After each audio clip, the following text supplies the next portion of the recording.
Louise says she can't ever remember being faced with such difficult decisions as in the past few weeks.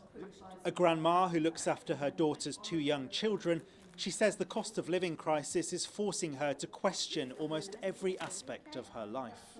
You have to think before you do anything. Before you go anywhere in the car, can I walk there? Do I have to take the car? Do I need to do a big shop? Can I just get away with what have I got in the freezer? You know, a bit like the old days, you're using up all your leftovers now instead of going, chuck it, always got a date on it, chuck it in the bin sort of thing. Do you know what I mean? So food prices going up, gas, electricity, petrol, you name it. Everything has just gone sky high, isn't it?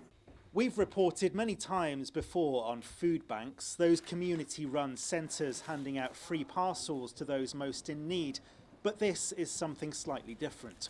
The Devonport Food Club, which was launched just 5 weeks ago, asks that people pay an annual fee of just £1 and then they can stock up on supplies for just £2 per bag. We are using food which is left over from supermarkets. If we didn't have it, it would be disposed of. And we feel we're sort of hitting two issues here.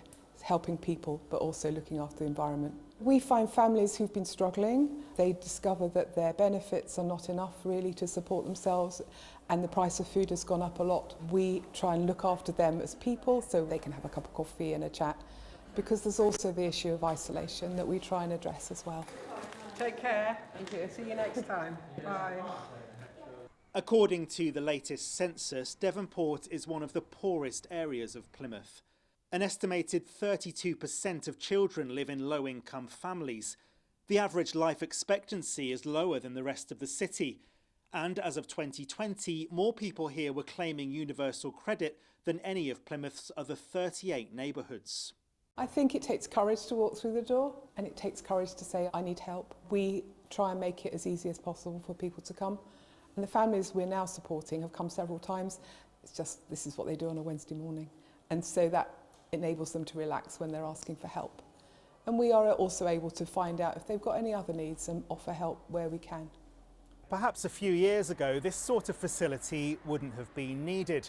But with the cost of food, fuel and everything else continuing to rise, a small idea like this can make a big difference to people's lives. Sam Blackledge, ITV News in Plymouth.